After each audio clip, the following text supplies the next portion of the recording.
So last week I went to UK Games Expo and I want to share with you all the games I bought. So as you know, my channel is all about solo games. This is what most of my purchases focus on. So to begin, I'm going to show you Final Girl. Now this is a solo board game and it builds on the premise of the final girl in the movies. Obviously, we're talking about horror movies here. So if I just read to you the blurb on the back, it says, "Ever wanted to star in your own horror movie? Now's your chance. In Final Girl, you become the heroine of the story. This is a solo game unlike any other that brings many horror movie tropes to life, using the innovative and endlessly replayable feature film system. Every second counts as you manage your time and actions in the game. One mistake could mean your death. Will you try to save the other victims, or search for items to help you destroy the killer? Play cards, roll dice, and feel the exhilaration and the dread in every moment. This core box has the primary components of the game, but must be combined with at least one feature film box. Scrap this box and one or more of the feature film boxes and you'll have everything you need to play. Since any killer can be played at any location, adding additional feature film boxes greatly increases your options and provides exciting new challenges." Now that's what particularly drew me to this game. As you know, my channel is all about ideation and mashing things together to get interesting outcomes. So in addition to the core rulebox, the game I chose was Hunter. Now, do you recognise the character on the front? Because I didn't at first, but if you look at the character behind, it might remind you of a certain film that was around, I think, in the 80s. So if I read the back of Hunter, it says, "How can you defeat a killer robot from the future? How about two? That's just what's in store for you on this fateful day at the mall. The hunter is looking for a teenage kid known as a saviour. First you'll have to deal with the Mark 5? Yeah. First, you'll have to deal with the Mark 5 model and then the Mark 10 model. Sunny Days Mall is a state-of-the-art facility, but short for just about anything you can think of. Plus, it has 2 levels and a food court in the middle of everything. Just be careful not to stand too close to the railing. You wouldn't want to fall." So yeah, I am going to give this a go at some point and then potentially buy another and mash the two together to see what we get. So another, do you know what, I'm going to go to the book because it is right in front of me. So this was a bit of spur of the moment purchase. So I obviously knew choose your own adventure books existed for adults, but it's something that never really crossed my mind to look. However, when I went past this stand, these books really caught my attention. So this is a choose your own adventure book by Jonathan Green. I suppose people on my channel may have already heard of Jonathan Green and the books he writes, but I haven't. So yeah, it's about, it's very Strahd-like in my opinion, just like other vampiric tales. And that's what kind of drew me to it. As I'm in the Curse of Strahd mood of late, I've been reading the novel that was, I think it is licensed or published under Wizards of the Coast. It was written in the 90s. So the other book I've got on Kindle is Alice's Nightmare in Wonderland. So with these books, you do actually get a character who does move through the prompts and has things happen to him. Basically, I think very similar to D&D and other RPGs, if I'm being honest. So yeah, you get attributes and an adventure sheet to use alongside this. So as you can see, there are points on agility, combat, endurance, and ESP, which is an extrasensory perception. So this measures the strength of a character's psychic sixth sense, or in other words, how capable they are of receiving information directly with their mind, rather than via any of the recognised physical senses. So yeah, these look really good, and I've got the Alice one, so I'm going to see how I get on with this, and maybe buy some more if I get the bug. So another game I'm actually really excited to play is the Eat the Reich game. Now this is by, what's their name again? I know it's got Deckard in it. Let's have a look.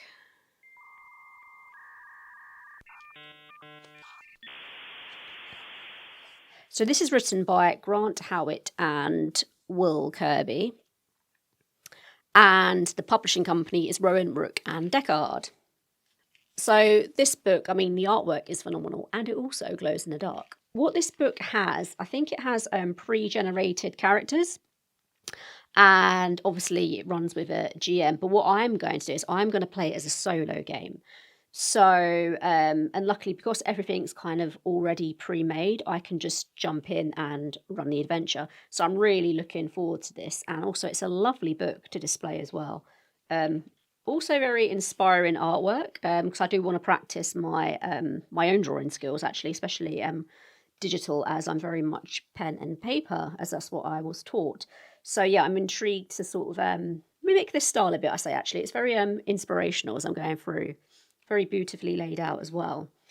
So yeah, really excited to play this. So according to the back of the book, Eat the Reich is a fast-paced, short-burn, ultraviolet tabletop role-playing game written by Grant Howitt, who also wrote Spire, The City Must Fall, Heart, The City Beneath, Honey Heist, and Crash Pandas, and illustrated by Will Kirby, who did Critical Role, Dark Horse Comics, and Space Station Zero. As everything you need to get started right away, including 6 beautiful pre-generated player characters ready to smash up some fascists, an inaccurate map of Paris, several battalions of Nazi adversaries, complete with snipers, paratroopers, armoured infantry, tanks, and reanimated mummies. That's interesting. A bit of Indiana Jones there, I think, creeping in. 4 dangerous upgunned Ubermenschen, full of magically enhanced blood, easy to learn rules which push cinematic action, creativity, and group storytelling to the forefront of play. Extensive safety tools and guidance for playing a game featuring Nazis, even if you're extenuating every single one you meet. Yeah, this looks really interesting. Can't wait to play. If only just not to admire the book, if I'm being honest, because it's so beautiful. It really caught my eye. And because, like, I do live in a tiny house, I'm very selective of the books I buy. So, huge selling point is that it's a pretty book. So my next game is, don't play this game. It's a solo RPG, and I'll read the back so you can learn a bit more about it. Why didn't you listen and put this book down? It's too late now. You're cursed. Anyone who reads this must play this game or bad things will happen. Trust me, I didn't play right away and it went badly. Take your word for it. Like found footage movies? Well, congratulations. Now you're the star. Don't Play This Game is a legacy solo tabletop role-playing journaling game about being cursed to play a game with a mysterious entity. Some of the many horrors you will encounter inside include unique and terrifying events to inspire your story and test you, brackets the cursed, to your limit. A solo role-playing experience like no other. Write, draw, and record. Create creepy artifacts however you like, from collage to crochet. No method is off limits. Star in your own found footage movie. Will you survive or suffer a terrible fate? Never experience the same game twice. Every replay tells a different story with different twists and turns. Want to spread the curse? Hand your finished experiences to a friend and have them play based off your story. You have 7 days to start playing. Good luck. So very much like The Ring there, 7 days to watch the film or pass it on before you die. Something like that. I can't quite remember how the film goes. So you also get a lovely little journal to write in. And I've also got some cursed blood spatter dice, which I will also use when I get round to potentially playing Strahd as a campaign solo. We'll see, but that is something I want to do eventually. So what else? So I got this lovely little, if I can find it,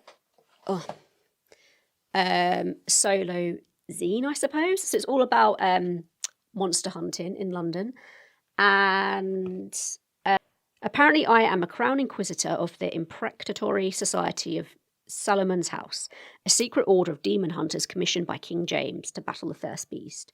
Since then, a new beast has arrived every 13 years. The year is 1746, and the 11th beast is approaching. Investigate the rumours, learn its secrets, hunt it down, and purge this evil from the land. Knowledge is your weapon. So, yeah, I'm quite excited to play this, as I think there is a drawing element. I could be mistaken, but I think, I could potentially draw the beast that is described. And I think, obviously you would roll for that and things like this.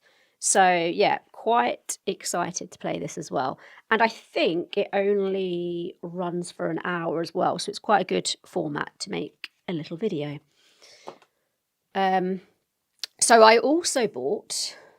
Where's my iPad? 1 minute later. So I've been meaning to make my next purchase for quite a while. And it is Morkborg. So I bought the PDF, as unfortunately I don't have a lot of room for books, but I'm really intrigued to play this as it's very rules light.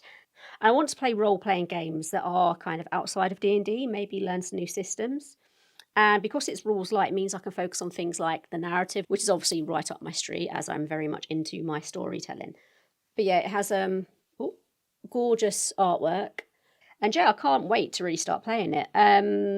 So with Morkborg, it's about a dystopian world that you have to navigate through, and there is a adventure at the back, but yeah, it's very gritty, very gory, and so yeah, good chance to have like maybe a nice horror themed game. So yeah, I also got Pirate Borg as well, and some of you may know I went to the Greenwich Maritime Museum to see an exhibition on pirates. So yeah, that kind of was in the back of my mind when I saw this, as I do want to kind of create more pirate worlds, as it's an area of history I've never really gone into, and I'm not sure why, as there is a lot going on. So I might make that first foray into pirates using Morkborg or Pirate Borg, which I'll show you here. Again, like Morkborg, it has phenomenal artwork, really. Like if I show you the cover here, absolutely stunning, apart from my big light that you can't see in the screen. But yeah, gorgeous, gorgeous artwork. And yet another one that I may take inspiration from, as I do want to include more art on my channel, drawing in different styles and using different creative mediums, especially as I'm starting to write my own game. So my next purchase is a game called, I think it's pronounced Colossal, and it's a solo RPG that utilises cards. So I'll read a little about what it's about. So the game uses a pack of standard playing cards to dictate what happens to your character on their adventure. The game is split into two phases, the exploration phase and the combat phase. In each of these phases, you will draw a certain number of cards and check what you have drawn against the tables in this book. This will reveal to you what your character has discovered or what is going to happen in battle. Then it is up to you to follow these prompts and write your character's journal entry, describing how you interpret those prompts into a story for your character's adventures. There are basic rules to provide you with structure and randomness, but it's up to you to read those results and rules when you write your journal entry. This book doesn't have all the answers to the mysteries of Colossal and how every little part of it works. These gaps are deliberate to allow the opportunity to make your adventure personal and to give you the freedom for your imagination. If you find an old piece of machinery, it's up to you to find out what it does. If you find an ancient ruin, you can decide who lived there centuries ago. Let your imagination run wild within the roomlands of Colossal. What do I need to play? A pen or pencil, a notebook or sketchbook to keep your journal, a standard deck of playing cards, and a character sheet. So yeah, I do want to get more into games that utilise cards instead of dice because it's something different. I'm so used to playing with dice systems. Kind of want to try something new. I will be featuring this game on my channel like all the others I buy here, so stay tuned. So last but not least is Vampire Requiem, if I can move that right so the light's not in the way. There we go. Yeah, so I do have Vampire the Masquerade, and I saw the publishing company that makes these games. Now, I think they were under several names before, so I can't quite remember who that was, as I purchased these PDFs when I came home.